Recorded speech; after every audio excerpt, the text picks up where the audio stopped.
समय मेरी मैया सवरी को मतंग ऋषि ने अपने आश्रम पर रोक लिया।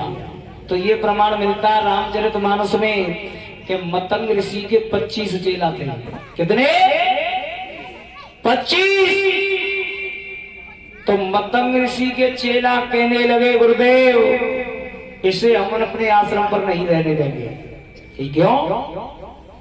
चेला कहने लगे ये भीलों की कन्या है और हम ब्राह्मण हैं, अगर ये आश्रम पर रहेगी तो खान पान में हाथ डालेगी तो खाना सब अशुद्ध हो जाएगा।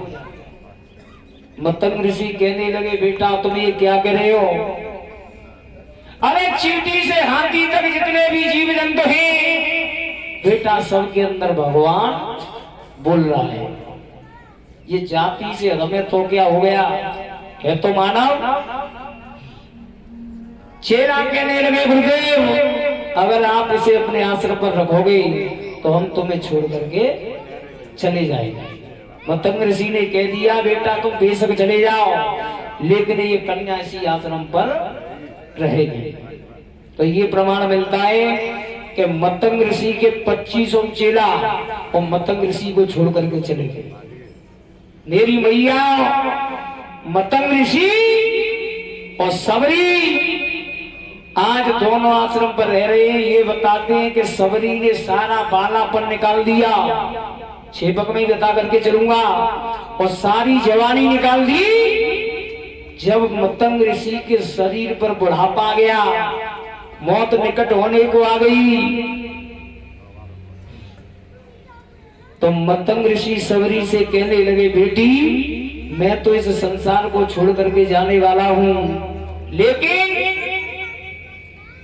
तू इस आश्रम को छोड़ करके चली मत जाना। और आज मतंग ऋषि सबरी से हाथ जोड़ करके कहने लगे बेटी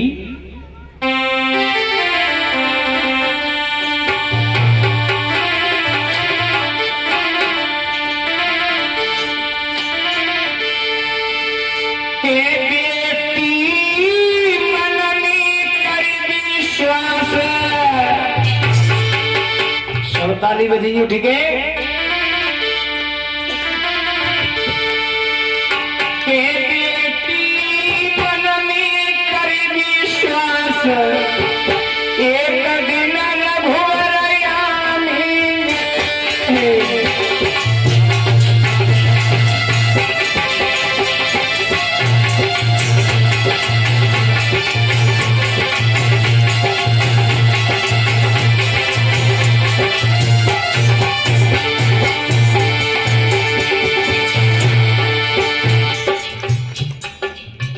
संतो भैया जो तगत होए या दो टेबल लगवा दो, सो भी संत भगवान आए उनके लिए आसन लगवा दो, उस पर बैठ जाए।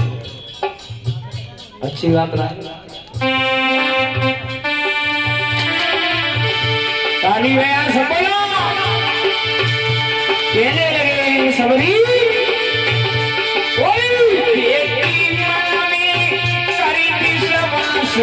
एक दिन प्रभु जी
छोड़ी चली मत जाइए,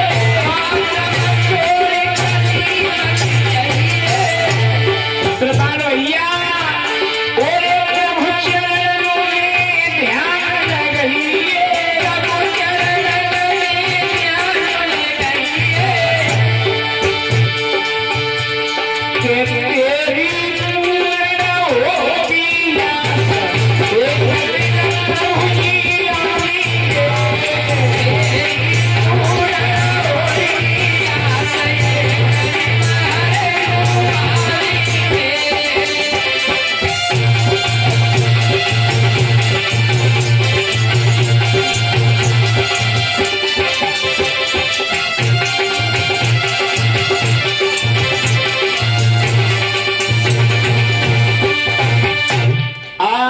मतंग ऋषि ने कह दिया है सबरी, अब मेरे शरीर पर बुढ़ापा है और मेरी मौत निकट होने को आ गई है। सबरी ने जैसे ही परीक्षित महाराज ये बात सुनी तो सबरी कहने लगी, गुरुदेव आप तो संसार को छोड़ करके जाने वाले हो, लेकिन गुरुदेव ये बताओ तुम्हारे बिना इस जंगल में मेरा जीवन कैसे बीतेगा। तो मतंग ऋषि ने कह दिया, बेटी तू चिंता मत कर, मेरे मर जाने के बाद और इस आश्रम पर एक दिन भगवान जरूर आएंगे। अब सभी श्रोतागण ध्यान देंगे, मैया कितना बड़ा विश्वास यहाँ गुरु ने कराया है और कितना बड़ा विश्वास सबरी ने किया है। मतंग ऋषि कहने लगे, बेटी अगर ऐसी बात है तो सुन, मेरे मर जाने के बाद वैसे तो इस आश्रम पर कोई आएगा नहीं, और अगर मेरे मर जाने के बाद जो भी इस आश्रम पर आएगा तो तू समझ लेना कि वही भगवान होगा। तो ध्यान रखना भोरी काका, सबरी ने सारा बालापन निकाल दिया, सारी जवानी निकाल दी और बुढ़ापे में आकर के प्रभु श्री राम ने सबरी को दर्शन दिए। तो मेरा कहने का मतलब है, मेरा कहने का उद्देश्य है, मेरी माताओं अगर हमें तुम्हें गुरु के ऊपर विश्वास नहीं होगा, भरोसा नहीं होगा, तब तक हमारा आपका कल्याण होने वाला नहीं है। कहने लगे, राजन कल कल करती हुई गंगा लहरा रही है, 33 कोट के देवी और देवता विराजमान है। कहने लगे, ऋषिराज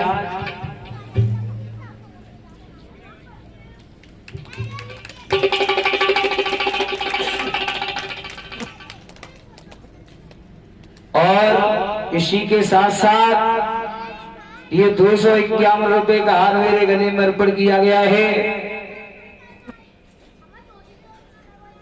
और सभी कलाकारों को एक एक पीताम्बर से सम्मानित कर रहे हैं।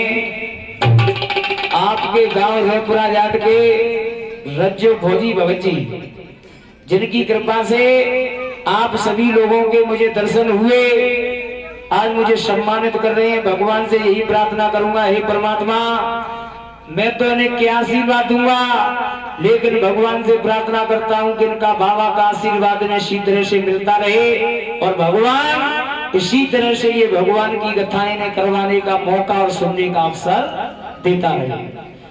बोलिए सदगुरुदेव भगवान की, बोलिए गणपति परिषद महाराज की। तो आगे कथा पर ध्यान देंगे, सभी 2 क्षण प्रभु नाम कीर्तन बोले, उसके बाद में आगे बाबा की कथा को श्रवण करेंगे। बोलिए सदगुरुदेव भगवान।